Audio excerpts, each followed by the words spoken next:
কেউ বলবে এটা আমার পেতলের লক্ষ্মী ঠাকুর? গুড ইভিনিং, শুভ সন্ধ্যা। কেমন আছেন আপনারা সবাই? নিশ্চয়ই খুব ভালো আছেন, আমিও খুব ভালো আছি। পুজোর পর আজকে ক্যামেরা অন করে আপনাদের সঙ্গে বক বক স্টার্ট করলাম। শুভ বিজয়ার প্রীতি, শুভেচ্ছা, ভালোবাসা জানিয়ে আমি ইন্দ্র এখন যাব লক্ষ্মী পুজোর বাজার দোকান করতে। আগামীকাল কোজাগরি লক্ষ্মী পুজো, ঠাকুরমশাই সকাল সকাল ফদ্দ দিয়ে গেছে, তা সেগুলো আনবো। তারপরে নারকেল নাড়ু, খই পাক রাতের দিকে দিয়ে রাখতে পারলে সকালবেলায় ভোগটা বানিয়ে ঠাকুরের সামনে নিবেদন করব। ব্যাস, মাথা থেকে একটা পাথর নামবে। যে কোনো কাজের টাইম ধরে দেওয়া থাকলে না আমার অস্থির অস্থির লাগে। গুচুরের টাকা, খুচরো টাকা। আচ্ছা, কুচো ফুল মালা। আসতে করো না ইন্দ্রজিৎ, সারা দিন একদম ফেসবুক ঘাটছে, সারাটা দিন। মানুষ ঘরের বাচ্চার কান ছিঁড়ে দিচ্ছে, এত কেন ফোন ঘাটিস? আর আমার ঘরের বুড়োটা হাত থেকে ফোন রাখে না গো। কি করা যায় বলুন তো? কান ছিঁড়বো না ঠ্যাং ভাঙবো বলবেন বন্ধু? এই দেখো, এগুলো সব লাগবে না। ভারী গাড়ি নিয়ে যাবে না কেন? শরীর খারাপ? সারা জীবন ওর শরীরটা খারাপ। হ্যাঁ পারবো, তুমি কাঁধে বসিয়ে নিয়ে গেলে তাও যেতে পারবো। বড় গাড়ি নেবো না, স্কুটি করে নিয়ে যাবো, যেতে পারবে না মামন? হ্যাঁ।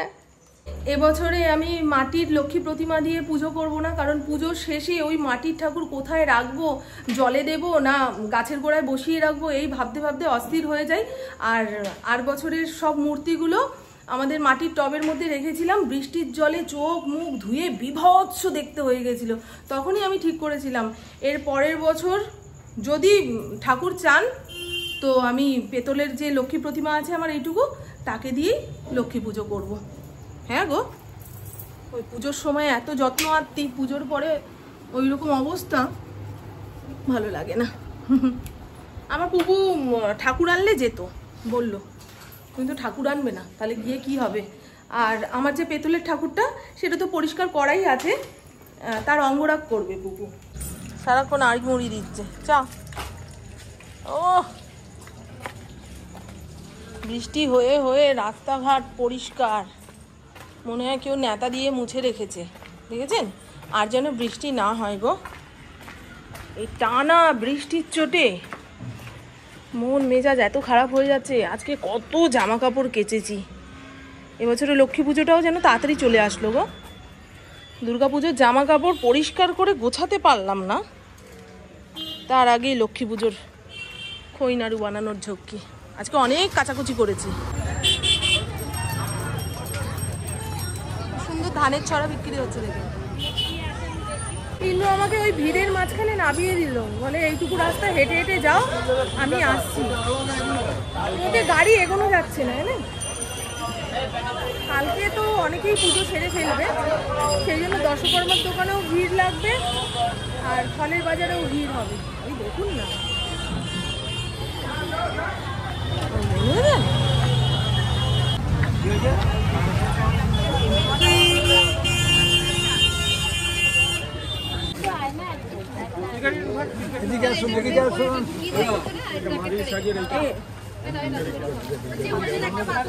দিদিকে দাও না।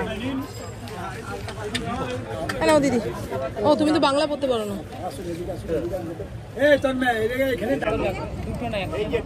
দুটো দাও। গোটা সুপুরি 5টা। অ্যামাউন্টটা বলে যাবে। হ্যাঁ, গোটা সুপুরি 5টা। লম্বাটা লম্বা বলতে না শেষ হয়ে গেছে, দশকর্মার জিনিস নেওয়া হয়ে গেছে। আস্তে আস্তে দোকানের ভিড় বাড়ছে, ফলের দোকানের ভিড়টা খালি দেখুন। হ্যাঁ কাঁচা। হ্যাঁ, ব্যাগ কোথায় ফেলে এসছো? আগে ফলটা নিয়ে নি, তারপর কাঁচা সবজি নি নাকি? চলো। এই দেখুন মারাত্মক ভিড়। প্রভু,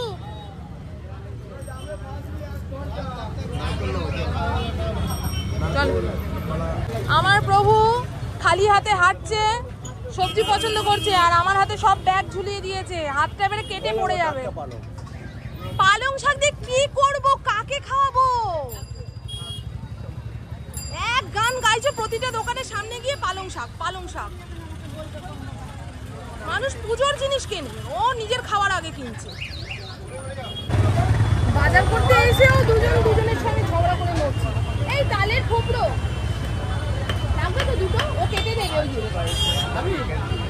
ও কেটে দেবে। আমার শ্বশুর বাড়িতে না এই কলা বউ দিয়ে পুজো করার নিয়ম।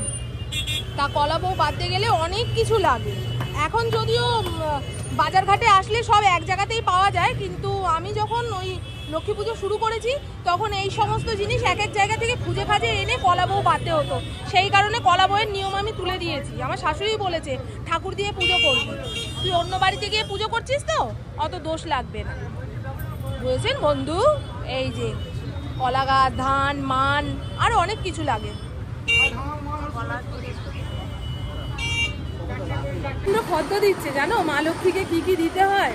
চাটনি দিতে হয়, পালং শাক দিতে হয়, 5 রকম ভাজা দিতে হয়।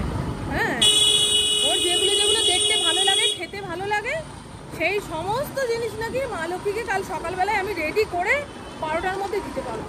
ভাবুন তো, সব কিছুই দেওয়া যায় জানো। একজন শক্তি দিয়ে জোগাড় করবে আর একজন ভক্তি দিয়ে সব গুছিয়ে দেবে, তবেই হয় পুজো। ওই একার হাতে এত কিছু 12টার মধ্যে গুছিয়ে দিতে গেলে আমি হয়ে যাব অস্থির। এমনি আমার অস্থির মার্কা রোগে ধরেছে জানো।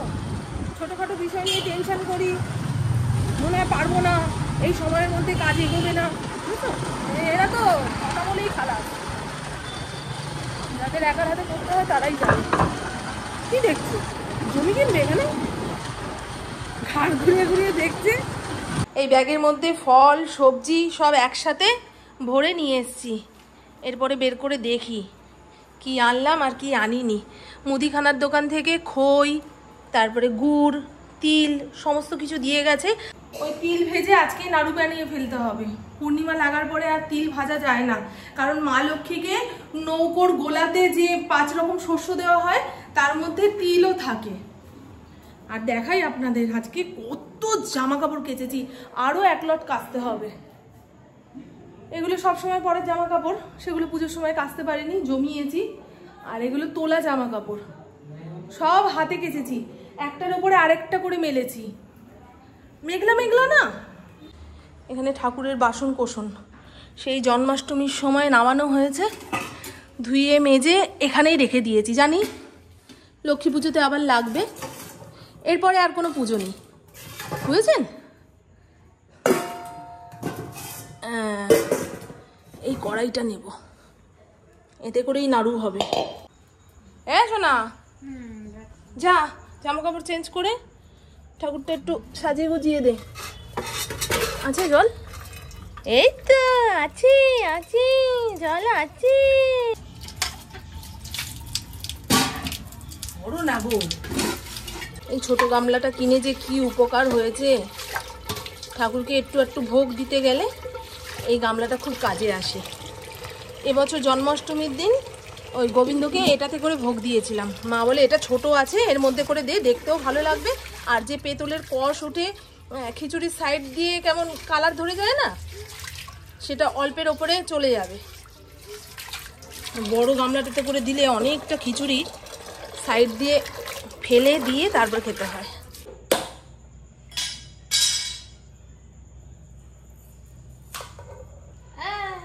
ভালো বেরিয়েছে।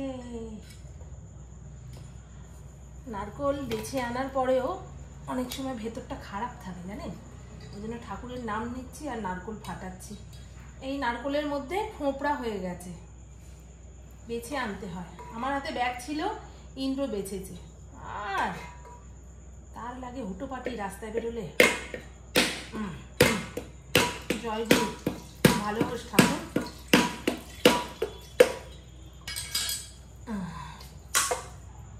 এই না গো, এই দেখো একটুখানি ফুপড়ো আছে, ওই জলপানি ভোগের মধ্যে এই ফোঁপড়াটা দেব।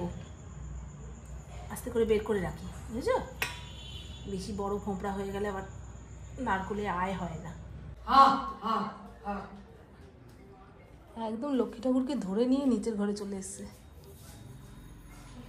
আমি বললাম যে আমি কাজ করি, তুই আমার পাশে বসে ঠাকুরটাকে সাজা। একটুখানি দেখিয়ে দিই আমার দর্শক বন্ধুদের। এই দেখুন আমার লক্ষ্মী ঠাকুর ছাঁচের। আমি যখন আমার শ্বশুরবাড়িতে আলাদা ঘরে থাকতে শুরু করলাম তখন সেই ঘরে ঠাকুরের আসন ছিল না। আর ঘরে ঠাকুরের আসন না থাকলে কেমন লাগে না, তখন ওই কাছারি আলার থেকে এই ছোট লক্ষ্মী ঠাকুরটা কিনেছিলাম। এই যে চূড়াও আছে। এখন পুপু সুন্দর করে রং করে দেবে, পুরো মাটির প্রতিমার মতন যেন দেখতে লাগে। এই দেখ মা, হবে রে? হ্যাঁ, বড় বড় চোখ করবি, মুখের থেকেও যেন চোখটা বড় বড় থাকে। হ্যাঁ, আর মুখটা হাসি হাসি করে দিবি। গ্যাস কিন্তু ভালো করে ধুয়ে মুছে পরিষ্কার করে নিয়েছি। হ্যাঁ, আমি জানি এরপরেও আপনারা কেউ কেউ কমেন্ট করবে না, এত বড় বাড়ি, ঘরের একটু ঠাকুরের রান্নার জায়গা আলাদা করতে পারো না? না, পারি না। আমি যেভাবে দেব ঠাকুর সেভাবেই নেবে, বুঝেছেন? এই জন্যই তো ঠাকুরকে ঠাকুর। যদি দাবি করতে পারতো, অভিযোগ করতে পারতো। তো চলুন বন্ধু, আগে নারকোল নাড়ুটা বানিয়ে নেব। এখন তো দোকানে নারকোল নাড়ু, তিলের নাড়ু, খই, মোয়া সব কিছুই রেডিমেড কিনতে পাওয়া যায়। তা ভেবেছিলাম ওখান থেকে কিনে এনে ঠাকুরকে নিবেদন করব। তারপরে ভাবলাম এই বছরের একটা দিন, মানে লক্ষ্মী পুজোর আগের দিন কিংবা লক্ষ্মী পুজোর দিন একটুখানি ওই নাড়ু পাকের গন্ধ, তারপরে গুড় জাল দেওয়ার গন্ধ, এইসব নাকে না আসলে লক্ষ্মী পুজোটাকে ঠিক ফিল করা যায় না। সেই জন্যই নিজের হাতে বানিয়ে ঠাকুরকে দেব। আমি নারকোল কোড়া যতটুকু নিয়েছি তার থেকে একটু বেশি আখের গুড় নিয়েছি, কারণ নারকোলটা না ঝুনা হয়ে গেছে। বেশি করে গুড় না দিলে নাড়ুর পাকটা ঠিক ভালো হবে না, কিংবা গোল্লা পাকাতে পারবো না। আর আমার একটু বেশি গুড়ের নাড়ু খেতে ভালো লাগে। আমরা যেটা খেতে ভালোবাসি সেটাই না আমরা ভগবানকে দেওয়ার চেষ্টা করি। আর নাড়ু গুড় যত সুন্দর করে চটকে নরম করে নেওয়া যাবে, তত নাড়ুর ওই ছাবড়া ভাবটা চলে যাবে। দেখবেন অনেক নাড়ু খেতে খেতে লাস্টের দিকে মুখের ভিতরে একটা নারকোলের ছাবড়া মতো থাকে। আপনারা এইরকম নারকোল আর গুড় চটকে নিয়ে নাড়ুর পাক দেবেন, দেখবেন খুব সুন্দর নাড়ু হয়। এবারে গ্যাসটাকে অন করে দিয়ে আস্তে আছে নাড়ুর পাকটা হতে দেব। ততক্ষণে দেখি পুপু কত দূর ঠাকুর সাজিয়েছে। সাদা রংটা শুকালে তারপর আবার কোট হবে। আর এই নাড়ুর পাক, গুড়ের পাক যতক্ষণ না আপনি নিজের হাতে দিচ্ছেন, ততক্ষণ আপনাকে কেউ বুঝিয়ে শেখাতে পারবে না যে কেমন পাকে কি নাড়ু হবে না হবে। তবুও আমি কাঁচা রাঁধুনি হিসাবে আপনাদের এইটুকু বলতে পারি, খুন্তি করে নাড়ুর পাকটা নাড়াতে নাড়াতে যখন কড়াই থেকে উঠে উঠে আসবে, তখন ভাববেন যে নাড়ুর পাক হয়ে গেছে, এবারে গোল্লা পাকানো যাবে। আর দেখুন সবকটা গোল গোল নাড়ু পাকানোর পরে একটা 3 কোনা পাকিয়ে রেখে দিয়েছি। ওটা আমাদের লক্ষ্মী পুজোর সময় যে রচনার হাঁড়িটা লাগে, ওই রচনার হাঁড়ির মাঝখানে দেবো। আর নাড়ুগুলো খুব ভালো হয়েছিল জানেন। এমন ভাবে গাড়াটাকে পেঁচিয়ে চলে ফুলতেই পারছে। চলুন এবারে তিলের নাড়ু বানাবো। তিলটাকে সুন্দর করে ভেজে নিতে হবে, পুরো মনোযোগ এই তিলের মধ্যেই থাকতে হবে। যদি অল্প ভাজা হয় তিলের নাড়ু মুচমুচে হবে না, আবার বেশি ভাজা হয়ে গেলে তিলের নাড়ু তিতকুটে হয়ে যাবে। আর এখানে ইন্দ্র আমাদের ঘুরতে বেড়াতে যাওয়া নিয়ে আলোচনা শুরু করেছিল। আমি বললাম থামো, একটু পরে তোমার সঙ্গে আলোচনা করছি, আগে তিলটা ভেজে নাবাই। দেখেছেন কি সুন্দর ব্রাউন কালার ধরেছে, আর এত সুন্দর তিল ভাজার গন্ধ বেরিয়েছে। এবারে ভাজা তিলটাকে একটা পাত্রর মধ্যে ঠান্ডা হতে দিয়েছি। এদিকে গুড় পাকে বসিয়ে দিয়েছিলাম। আর তিলের নাড়ুর গুড়টা ঠিকঠাক পাক হয়েছে কিনা সেটা বোঝার জন্য খুন্তিতে করে একটু গুড় তুলে আঙুলের ডগায় নিয়ে 2 আঙুল দিয়ে চ্যাপ্টা করে দেখলাম। যদি বাতাসার মতন গুড়গুলি পাকিয়ে যায়, তাহলে ভাবতে হবে যে তিলের নাড়ুর জন্য গুড় রেডি হয়ে গেছে। আর আমি একদম অল্প অল্প তিল নিয়ে তার সঙ্গে গুড় মিশিয়ে নাড়ুগুলো পাকাবো। একটু গরম গরম অবস্থাতে তিলের নাড়ু না পাকালে গোল হয় না, আর খুব হাতের মধ্যে এঁটে এঁটে যায় জানেন তো গরম গুড়। সেই জন্য ওই ভাণ্ডতে করে একটু জলও নিয়ে নিয়েছি, যদি ছ্যাঁকা লাগে জলের মধ্যে হাতটা চুবিয়ে নিয়ে আবার নাড়ু পাকাতে শুরু করব। আর দেখেছেন কয়টুকু পরিমাণে গুড়টা নিয়েছি। আর নারকোল নাড়ুর থেকে তিলের নাড়ু বানানোটা আমার কাছে কঠিন বলে মনে হয়, কারণ তিলের নাড়ুতে সবকিছু ঠিকঠাক ভাবে না পড়লে না নাড়ুটা আর নাড়ু থাকে না। ধরুন গুড় বেশি পড়ে গেল, তাহলে গরম অবস্থাতে নাড়ু পাকিয়ে রাখলেন, কিছুক্ষণ পরে বাতাসার মতন ছেড়িয়ে যাবে। আবার কম গুড় পড়লে নাড়ু গোলই হতে চাইবে না। তবে আমি সবকিছু ঠিকঠাক দিয়ে দেখুন গোল গোল পাকিয়ে নিয়েছি। আর এই তো বন্ধু নারকেল নাড়ু, তিলের নাড়ু, হাঁড়ির মধ্যে খই হুপড়ো, খইটা একটু কম হয়ে গেছে, 500 আনা দরকার ছিল।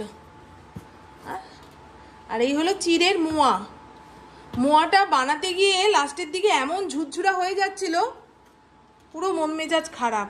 তারপরে দেখি একটু ঠান্ডা হওয়ার পরে গোল্লা পাকাতে পেরেছি।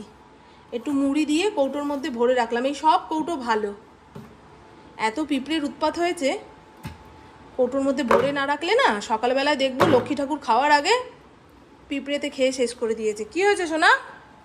ঘড়ির কাঁটা 1:10 ঘরে। আমরা যতক্ষণ না ওপরের ঘরে যাচ্ছি ইন্দ্র যেতে পারবে না, কারণ গেটে তালা দেওয়া, লাইট বন্ধ করা, এই সমস্ত তো ওনার কাজ। আর উৎসব অনুষ্ঠানের 1-2 দিন ওরকম সময় মতো খাওয়া নেওয়া যায় না গো। এগুলো করে রাখলাম, রাতে নিশ্চিন্তে ঘুমাতে পারবো। আর না হলে যদি কালকের আশায় ফেলে রাখতাম, ওরে বাবা রে বাবা, রাতে তো ঘুম আসতোই না, আবার কালকে হিমশিম খেতাম সব কিছু নিয়ে। জলের মধ্যে ভিজিয়ে রাখি, বুঝেছেন? এখন আর ধুতে পারবো না। কালকে সকালবেলা আবার রান্নাঘরে কাজ রয়েছে, ঠাকুরের কাজকর্ম সেরে তারপরে দুপুরে রান্নাবান্না করবো। দুপুরে রান্নাবান্না বলতে আমরা তো লক্ষ্মী পুজোর দিন ইলিশ মাছ খাই, তা আমি তো ঠাকুরের জন্য ভোগ রান্না করব। সেই ভোগের খিচুড়ির সঙ্গে এই ইলিশ মাছ ভাজা দিয়ে সবাই খেয়ে নেবে। আর দেখবেন কি সুন্দর রং। দেখাই মা, একটুখানি ঠ্যাংটা, তোমার ঠ্যাংটা কেমন লাগছে বুড়া মানুষের মতন। আর এই দেখুন বন্ধু, কেউ বলবে এটা পেতলের লক্ষ্মী ঠাকুর ছিল, পরিষ্কার পরিচ্ছন্ন করলেও না কেমন কালো কালো হয়ে থাকতো। দেখুন কি সুন্দর চোখ মুখ এঁকে, তারপরে গলার হার, মাথার মুকুট, পাটটা একটু অন্য রং করে দিলে ভালো হতো, কিন্তু ওই ঘেটি নিচু করে কালার করতে করতে কুকুর ঘাড় ব্যথা হচ্ছে বলে মা কালকে সকালবেলায় বাদ বাকিটা করে দেবো, এই চূড়াটা একটুখানি রং করে দিলে ভালো হতো। এই তো বন্ধু, রান্নাঘর পরিষ্কার করে নিয়েছি, এবারে গা ধুতে যাব। সব কিছু গুড়ের বাসন তো একটু লেগে লেগে রয়েছে, অনেকক্ষণ ভিজিয়ে না রাখলে মাজতে পারবো না, তাই ভিজিয়ে রাখলাম, কালকে সকালবেলায় মাজবো। চলুন। পুপু, ইন্দ্র, ফড়িং সব ওপরের ঘরে চলে গেছে, এতক্ষণ আমাকে পাহারা দিচ্ছিল, যদি লাইট না নেবে। Good night.